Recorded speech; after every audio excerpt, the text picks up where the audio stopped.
Assalamualaikum warahmatullahi wabarakatuh.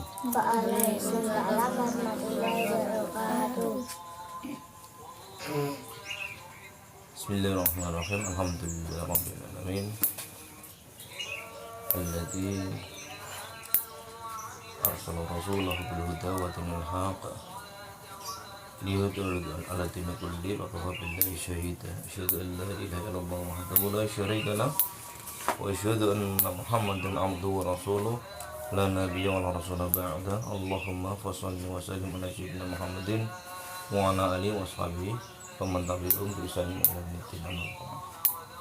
Kita masuk pada sub pokok bahasan berikutnya,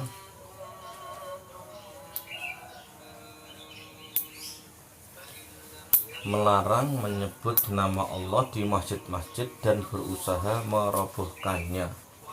Ini dalam surat Al-Baqarah ayat 115 sampai 115.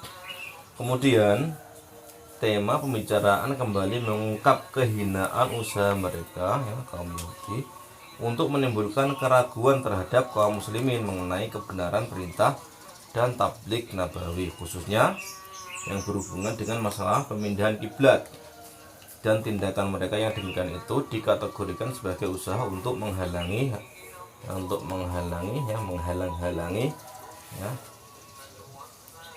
disebutnya nama Allah di masjid-masjid dan sebagai usaha untuk merobohkannya. Aman adlamu mimman mana'a masajidallahi ayudhkara fiha ismuhu wa sa'a fi aqrabiha. Ulaika ma kana lahum an yadkhuluha illa khaifin. Lahum fid dunya khizyun wa lahum fil akhirati adzabun adzim. Walillahil masyriqu wal maghrib fa ayyama tuwallu fa thamma wajhullah innallaha wasi'un alim. Dan siapakah yang lebih aniaya daripada orang yang menghalang-halangi menyebut nama Allah dalam masjid-masjidnya dan berusaha untuk merobohkannya? Mereka itu tidak sepantasnya masuk ke dalamnya, yaitu masjid Allah, kecuali dengan rasa takut kepada Allah. Mereka di dunia mendapat kehinaan dan di akhirat mendapat siksa yang berat. Dan kepunyaan Allah timur dan barat. Maka kemanapun kamu menghadap, disitulah wajah Allah. Sungguhnya Allah maha luas rahmatnya lagi maha mengetahui.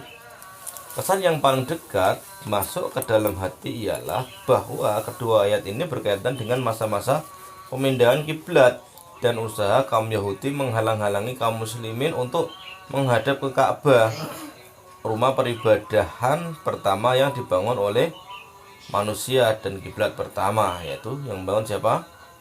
Nabi Ibrahim,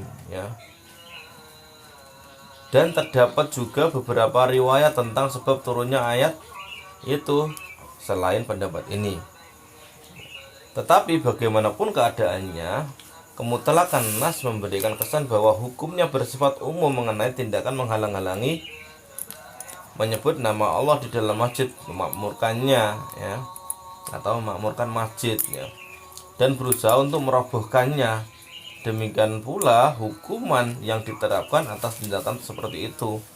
Ayat itu juga menetapkan bahwa hukuman seperti itulah yang layak menjadi balasan bagi para pelakunya, yaitu sebagaimana yang difirmankan Allah, mereka itu tidak sepatutnya masuk ke dalam masjid, ke dalam masjid Allah, kecuali dengan rasa takut kepada Allah. Ini selalu ada usaha untuk bagaimana menghalangi manusia ke masjid,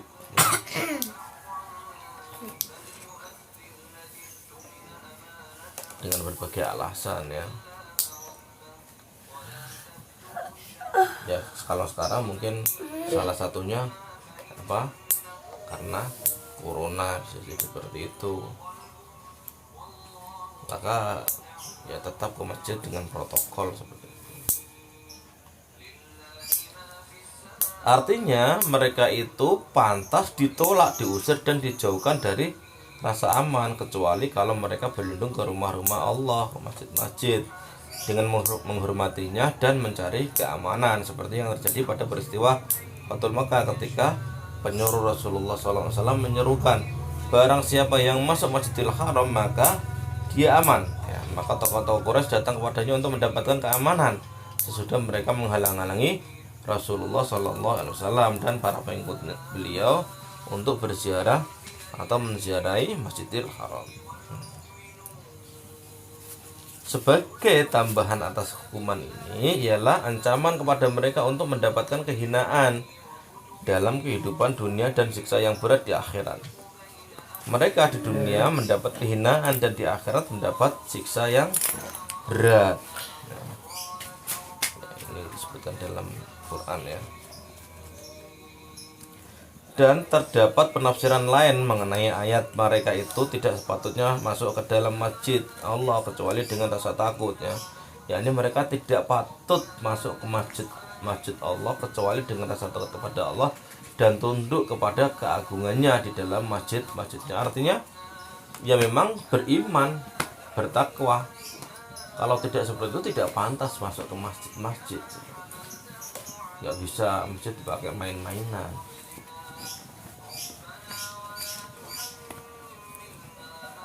Ke masjid hanya untuk tidur ya. Setelah saat sholat, tiba saat waktu sholat malah pergi, itu nggak boleh, harusnya seperti itu ya. Kalau leha-leha di masjid waktu sholat ya ikut sholat, jangan malah pergi.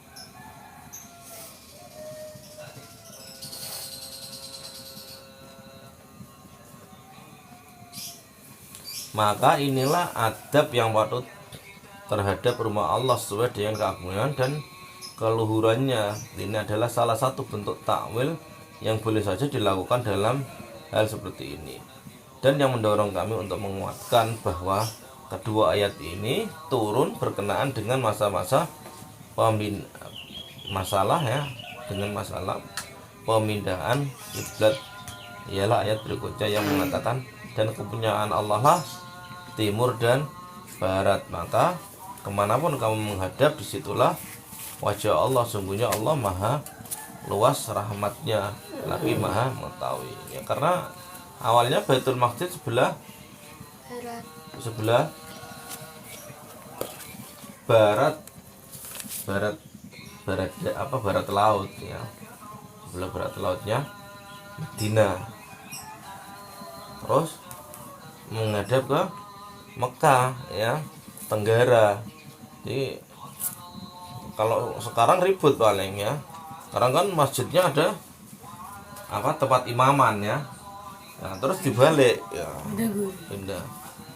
Ini ribut paling, ini gimana ini?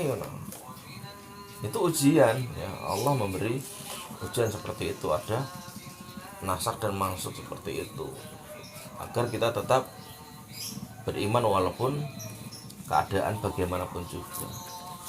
Ini ujian keimanan ya. Kalau sekarang pun ribut ini, masjid sudah terlanjur imamannya di sebelah barat ya, tiba-tiba ada perintah menghadap ke timur ya, repot itu. Kalau menghadap ke utara atau ke selatan mungkin masih tinggal ambil itu. Kalau kebalikannya repot, jebol yang barat ya nutup yang timur, ramai paling orang sekarang.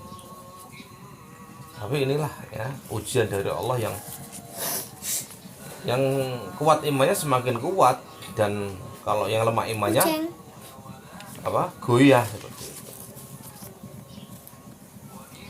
Ayat ini memberi kesan ya bahwa ia datang untuk menolak penyesatan kaum Yahudi yang mengatakan bahwa kalau sekarang harus menghadap ke Ka'bah, maka sholat kaum muslimin ke Baitul Maqdis selama ini adalah batal, sia-sia dan tidak diperhitungkan oleh Allah. Ini sok tahu orang Yahudi. Yang mendapat petunjuk itu Rasulullah, yang mendapat perintah Rasulullah, mereka menghukumi terus saja. Ini kelakuan Yahudi, kalau menghakimi orang lain itu kelakuan Yahudi.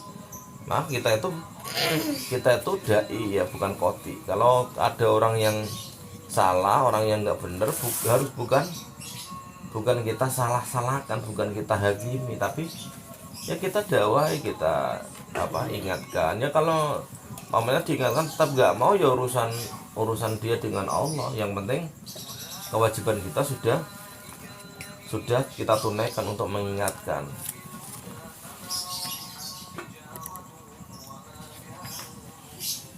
Bahkan Imam Malik ya, yang masyhur itu dengan alfiyahnya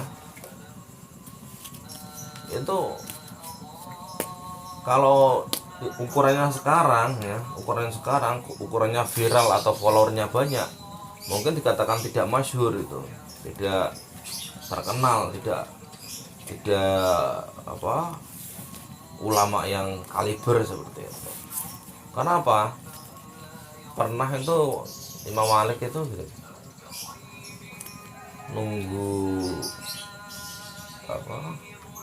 nunggu orang yang mau ngaji di tempatnya itu. Tunggu sampai lama tidak ada yang datang gitu. Sampai dia itu menawari yang setiap orang, ayo ngaji di tempatku, ayo ini tak ajari qiraati, kalau biasanya ajari ilmu ini, pokoknya ilmu agama. Tidak ada yang mau tuh. Tapi apa yang dikatakan Imam Malik ya, alhamdulillah saya sudah terbebas dari kewajiban untuk mendakwakan atau mengajarkan ilmu saya, karena sudah berusaha dan tidak ada yang datang. Ya udah, dia sudah berusaha mengajak orang yang lewat. Tapi dia masyhur dengan karangan alfiyahnya ya. Alfiyah itu namanya Imam Malik.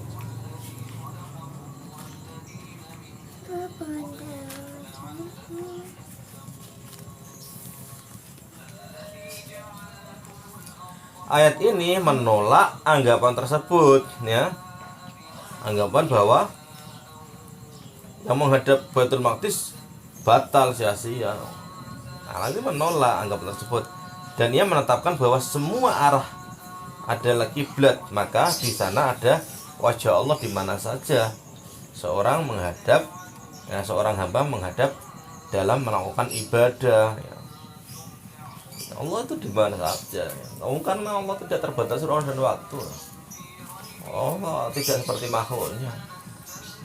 Kalau di mana saja pun kita tidak bisa membayangkan ya. Jangan dibayangkan terus Allah banyak di mana saja, enggak seperti itu. Kita beda, Allah itu beda dengan kita. Jangan bayangkan di mana saja itu dengan seperti makhluk, ada di sini, akeh dan sebagainya. Tidak, Allah satu. Tapi Allah ada di mana-mana. Ada budi. Gede kalau kita bayangkan besarnya bagaimana itu, bagaimana melingkupinya, maksudnya bagaimana. Terus Allah itu sedekat pembuluh darah kita. Kalau kita bayangkan dengan pemahaman indrawi kita, tetap salah, tidak bisa, karena pemahaman itu pasti salah. Kita pahamkan, api itu sering bayangkan seperti itu ya. Allah dekat dengan pembuluh darah, Allah itu ada di mana-mana, Allah itu di atas. Bayangan gini. Itu tidak mungkin, karena bayangan kita yang ada itu bayangan indrawi ya. Bayangan bayangan indrawi itu fiksi yang fiksi maksimal yang bisa kita buat itu ya, tetap tidak bisa untuk membayangkan bagaimana Allah, bagaimana posisi Allah secara indrawi ya. Tapi kita harus pahami bahwa Allah itu benar ada di mana-mana. Allah itu di atas ars. Allah itu sedekat pembuluh darah kita. Kalau seperti itu kita tidak bisa membayangkan yang seperti di dunia ini, yang bisa kita bisa pahami dengan panca indera, tidak bisa ya.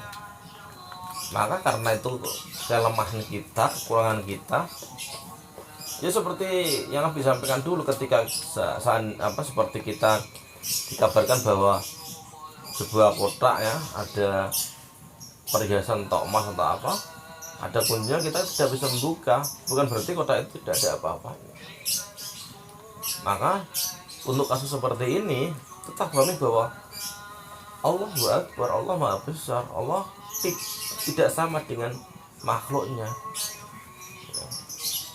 Ada di benar, kita yakini saja itu ada di mana-mana, dan pemahaman pancaitera kita ya, pemahaman kebendaan kita tidak mungkin bisa memahami itu ya, kecuali ya yang bisa memahami itu hanyalah ketajaman hati ya, kedalaman maknawiyah kita.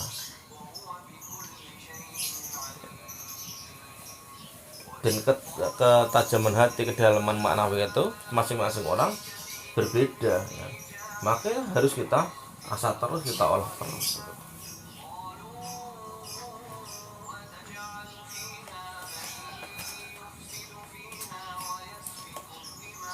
Dan penentuan kiblat ke arah tertentu merupakan pengarahan dari Allah yang harus ditaati, bukan berarti bahwa wajah Allah berada pada satu arah dan tidak ada pada arah yang lain. Allah tidak hendak